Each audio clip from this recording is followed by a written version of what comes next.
Hello Swatantra TV viewers. I am Mahima, welcoming you to our English bulletin with latest news, updates and analysis.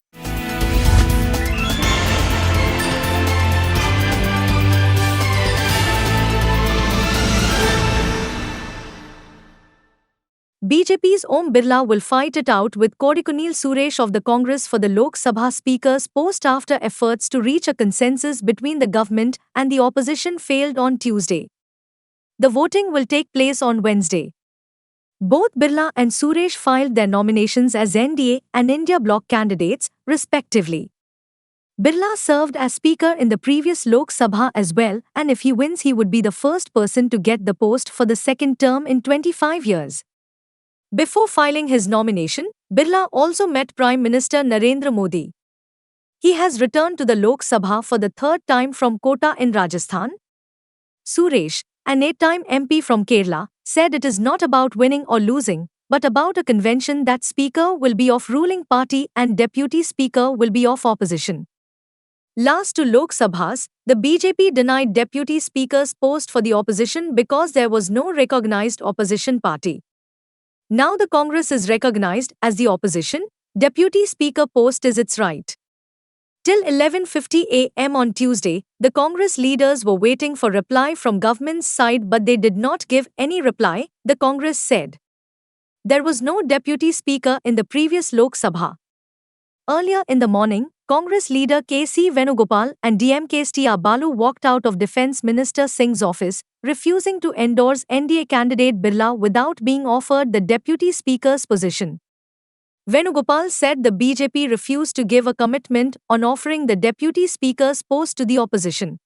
Leaders of the India Bloc will meet here Tuesday night to evolve a strategy for the Lok Sabha Speaker's election, even as the Congress said the ball is in the government's court to bring about a consensus on the issue by offering the opposition the deputy speaker's post according to convention. TMC MP Abhishek Banerjee, however, said his party was not consulted on fielding Kodikunil Suresh of the Congress as the India Bloc's joint nominee for the post, adding party chief Mamta Banerjee will take a decision on backing Suresh. Sources said the TMC has not signed the nomination papers of Suresh for the election of Speaker and may not attend the opposition meeting tonight. They said top leaders of the India Bloc would meet at Congress Chief Mallikarjun Kharge's residence to chalk out its strategy. The election for the Speaker's post would be held on Wednesday morning and the NDA has the numbers to win the election. Congress General Secretary Jairam Ramesh said the opposition's offer was that the government should offer the post of Deputy Speaker to it according to past conventions and it would offer support to Birla's candidature in return. However, the government has said the support to Birla's candidature cannot be conditional as the Speaker belongs to all parties and there has to be consensus on his name. Parliamentary democracy runs on trust in what the ruling party says, and more importantly trust that is reflected in what it does.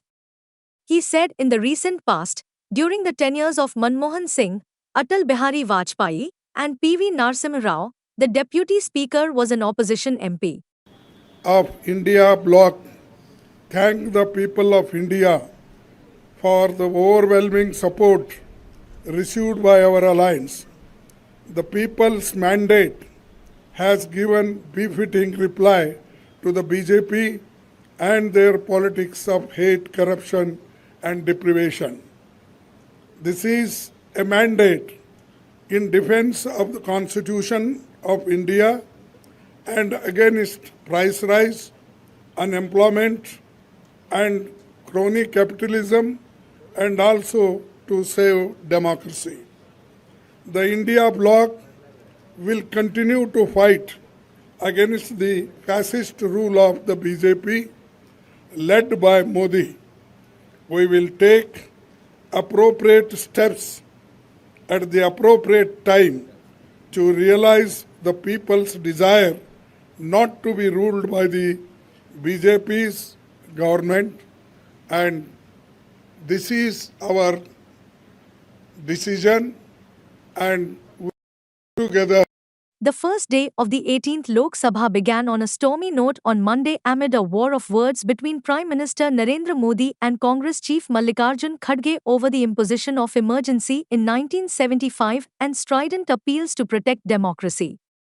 as the opening session saw a total of 262 newly elected MPs, including the Prime Minister, taking oath. The opposition staged a protest march inside Parliament complex, with MPs of the India bloc raising slogans on saving democracy and displaying copies of the constitution. The remaining new MPs will take oath on Tuesday, while the election for the post of Speaker is scheduled for Wednesday. In his customary pre-session remarks, Modi also said people want a good and responsible opposition and asserted that his government will strive to take everyone along and build a consensus. People want substance, not slogans, he told reporters, in an apparent reference to several previous sessions that were marred by the absence of a debate due to adjournments caused by frequent run-ins between the Treasury and opposition benches. The session commenced under the shadow of the medical exam NEET controversy and cancellation of UGC NET exam, the recent terror attacks in Kashmir, West Bengal train accident, and the Tamil Nadu Hooch tragedy. President Draupadi Murmu would be addressing the joint sitting of both houses on 27 June, after which the two houses would discuss and pass the motion of thanks on her address. Modi will reply to the discussion in both houses next week. Bharat के लोकतंत्र में जो काला धब्बा लगा था, उसके 50 वर्ष हो रहे हैं। संविधान के लीरे लीरा उड़ा दिए गए थे, देश को जेल खाना बना दिया गया था, लोकतंत्र को पूरी तरह दबोच दिया गया था। Declaring emergency, you are doing it. इसीलिए हर बार वही बात बोल के आप कितने दिन ऐसा ही अपनी हुकूमत करना चाहते हैं। हमारा संदेश जा रहा है, हिंदुस्तान के कॉन्स्टिट्यूशन को कोई शक्ति नहीं छू सकती। YSRCP chief and former Andhra Pradesh Chief Minister Y.S. Jagan Mohan Reddy on Tuesday requested Assembly Speaker C. Ayyanappudu to recognize him as the leader of opposition and his party as the principal opposition party. He made this plea in a letter to the Speaker. Law mandates that whichever party has the highest number of seats in the opposition should be recognized as the principal opposition, Jagan Mohan Reddy said in the letter shared by YSRCP. He claimed that no law states that 10% seats are required to confer the principal opposition party status, and added that such a practice has not been followed in Parliament or the State's Assembly. According to him, making him take oath as a member of the Assembly after the swearing-in of ministers recently was against tradition. He alleged that the ruling NDA alliance of TDP, BJP and Jana Sena have already decided not to confer him the status of leader of the opposition. The YSRCP chief requested the Speaker to consider these circumstances and take a decision. The YSRCP suffered a humiliating electoral debacle in the recent simultaneous polls, winning a paltry 11 Assembly and 4 Lok Sabha seats. In a blow to Delhi Chief Minister Arvind Kejriwal, the Delhi High Court on Tuesday stayed the trial court order granting him bail in the money laundering case arising from the alleged excise scam, holding that the lower court did not appropriately appreciate the material placed before it by the Enforcement Directorate. A vacation bench of Justice Sudhir Kumar Jain said the Enforcement Directorate's contentions assailing the bail order required serious consideration. Accordingly, the present application is allowed and the operation of the impugned order is stayed, the court said. The trial court, presided over by vacation judge Nyay Bindu, had granted bail to Kejriwal on 20th June and ordered his release on a personal bond of 1 lakh rupees. The Enforcement Directorate moved the High Court the very next day and contended that the trial court's order was perverse, one-sided and wrong-sided, and it was passed without granting it adequate opportunity to argue the case. Justice Jain said the trial judge not only did not discuss and consider the arguments made by the Anti-Money Laundering Agency, including those advanced in the written submissions, it also did not discuss and record its view with respect to the twin condition requirement under Section 45 of the Prevention of Money Laundering Act while granting bail. Bharat Rashtra Samiti chief and former Chief Minister K. Chandrasekhar Rao on Tuesday moved Telangana High Court seeking a direction to stay all proceedings of Justice L. Narasimha Reddy Commission constituted by the Telangana government to go into power purchase agreements made by the previous government. The agreements were made when K. Chandrasekhar Rao was the Chief Minister. The Commission is also inquiring into the construction of thermal power plants at Manuguru and Damrachela. Chandrasekhar Rao consecutively served as Chief Minister of Telangana for 2 terms. he filed the writ petition challenging the constitution of the commission. The Congress government led by Chief Minister A. Revant Reddy constituted the one-man commission with retired High Court Judge Justice L. Narsim Reddy to conduct a judicial inquiry into the power purchase agreements made by the Bharat Rasthara Samiti government headed by Chandrasekhar Rao to enable the Telangana DISCOMs to purchase power from Chhattisgarh. MIM leader Asaduddin Owaisi Tuesday hailed a conflict-hit West Asian region after taking oath as Lok Sabha member, triggering an uproar from the Treasury benches that led to the chair striking it off record. Owaisi, who has been elected from the Hyderabad seat for his fifth term, took oath in Urdu. He also recited a prayer before taking oath. After his oath, he hailed his state Telangana, Babasaheb Bhimrao Ambedkar, apart from raising the MIM's slogan for Muslim. Owaisi also hailed a West Asian region that is presently facing conflict and has been in focus. This was objected to by some members of the Treasury benches, leading to an uproar after he finished his oath.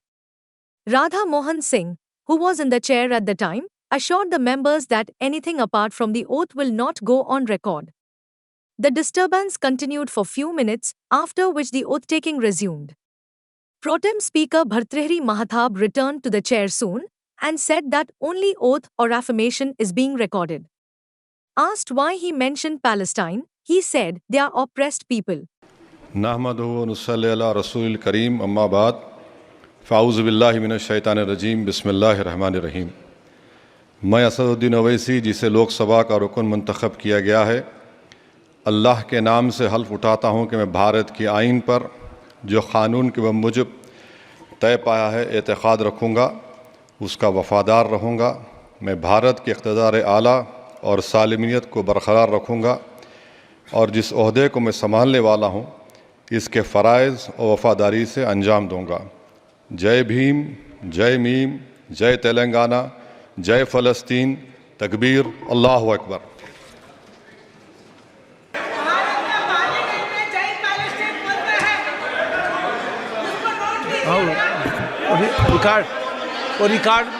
Record में नहीं रहेगा।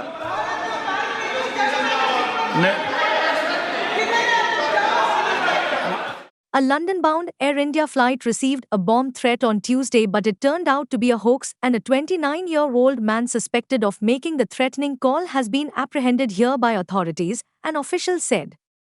Security personnel conducted extensive checks on the aircraft and found no danger, allowing the flight to proceed as planned, a Cochin International Airport spokesperson said in a statement here. According to him, a bomb threat call was received by the Air India call center in Mumbai early on Tuesday for flight AI-149, scheduled to fly from Cochin to London Gatwick. The alert was promptly communicated to Air India here and the Cochin International Airport Limited at 1:22 a.m. Following established protocols, a bomb threat assessment committee was immediately convened at SHIL. The threat was assessed and declared specific. Following this, thorough security checks were conducted by the airport security group, airline security personnel, and inline baggage screening systems. The aircraft was thoroughly checked and subsequently cleared for flight. The check-in process for AI-149 was completed by 10:30 a.m. The flight left for its destination at 1:25 p.m. It was originally scheduled to depart at 11:50 a.m. on Tuesday.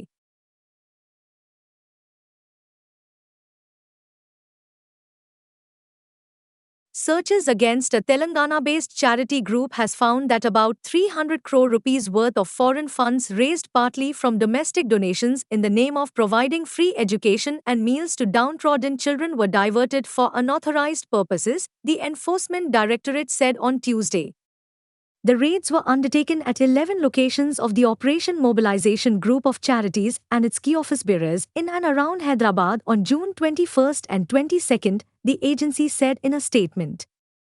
The money laundering case stems from a state police CID FIR that alleged that the charity group and others raised substantial funds of around 300 crore rupees from foreign donors based in the USA, Canada, UK, Australia, Argentina, Denmark, Germany, Finland, Ireland, Malaysia, Norway, Brazil, Czech Republic, France, Romania, Singapore, Sweden and Switzerland in the name of providing free education and meals to Dalit and downtrodden children. These children, according to the CID-FIR, were studying in more than 100 Good Shepherd schools run by the group that is alleged to have diverted the said funds for asset creation and other unauthorized purposes. CID investigation found that suppressing the fact of sponsorship of students, tuition and other fees ranging from 1,000 rupees to 1,500 rupees per month were collected from the students and substantial funds were put into fixed deposits and or diverted to other related entities of the group, the agency said. Andhra Pradesh Chief Minister N. Chandrababu Naidu on Tuesday embarked on a two-day tour of his home constituency Kuppam in Chittoor district. Naidu landed at PES Medical College helipad at around 1 p.m., where he was received by local officials and ruling TDP cadre. Later, he set off for Jallignipalli village in Santhipuram Mandal to review work at Handraneva Sujala Sravanti Canal, said an official press release. Officials arranged a photo exhibition for the CM to review the canal works. Later, the Chief Minister will participate in a public meeting at NTR Statue Centre in Kuppam. On Wednesday, Naidu is expected to attend a public grievances meet in Kuppam, followed by a review meeting with officials. 100 కోట్లు కాదు ఎంతైనా పర్వాలేదు ఒక model మున్సిపాలిటీగా ఈ కుప్పాన్ని తయారు చేస్తాం outer ring road వేస్తాం town lake అన్ని రోడ్లు వేస్తాం అన్ని రోడ్లు సిమెంట్ రోడ్లు చేస్తాను డ్రైనేజ్ వ్యవస్థ ఏర్పాటు చేస్తాను జంక్షన్లు కూడా ఏర్పాటు చేసి అవసరమైతే ఒక పరిశుభ్రమైన నగరంగా కుప్పం టౌన్ ని తయారు చేసే బాధ్యత నాదని మీ అందరికీ హామీ ఇస్తున్నా ఈ కుప్పమే కాదు మనకు 4 మండలాలు ఉన్నాయి 4 మండలాలను కూడా మండల కేంద్రాలను అభివృద్ధి చేస్తా ఒక్కొక్క మండల కేంద్రానికి ఒక 10 కోట్లు తక్కువ కాకుండా ఖర్చు పెట్టి ఈ మండల కేంద్రాలను అభివృద్ధి చేసి ఆదర్శమైన టౌన్ గా చేసే బాధ్యత నాదని మీ అందరికీ హామీ ఇస్తున్నా. Gold prices rose 70 rupees to 72,550 rupees per 10 grams in the local market on Tuesday in line with firm global trends. The precious metal had closed at 72,480 rupees per 10 grams on Monday. However, silver prices plunged by 400 rupees to 9,100 rupees per kg. In the previous session, it had settled at 91,900 rupees per kg. In Delhi markets, spot gold prices 24 carats are trading at 72,550 rupees per 10 grams, slightly up by 70 rupees from the previous close. In the global markets, spot gold at COMEX was trading at $2,324 per ounce, up $6 from the previous close. Gold traded in a narrow range on Tuesday under gloomy market sentiment, Gandhi said. However, silver was down at $29.40 per ounce. It had ended at $29.47 per ounce in the previous session. Outlook is slightly bearish in the short term, though short covering may be expected to begin from Wednesday, it is said.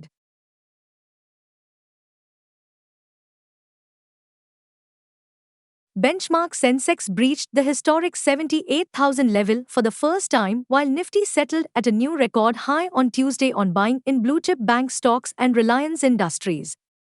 The 30-share BSE Sensex jumped 712.44 points or 0.92% to settle at a new closing peak of 78,053.52. During the day, the benchmark soared 823.63 points or 1% to hit a fresh lifetime high of 78,164.71. The Sensex breached the 77,000 mark for the first time on 10th June. The Nifty went up by 183.45 points or 0.78% to settle at a fresh record high of 23,721.30.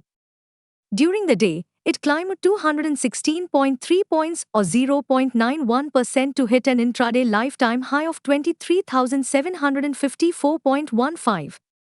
Among the 30 Sensex companies, Axis Bank, ICICI Bank, HDFC Bank, Tech Mahindra, Larsen and Toubro, Bajaj Finserv, State Bank of India, Reliance Industries and Infosys were the biggest gainers. Power Grid, Asian Paints, Tata Steel, Nestle, Maruti and JSW Steel were among the laggards. India recorded a current account surplus of $5.7 billion or 0.6% of GDP in the March quarter, the Reserve Bank of India said on Monday. This is the first time in 10 quarters that the crucial metric of the country's external strength has turned into surplus mode.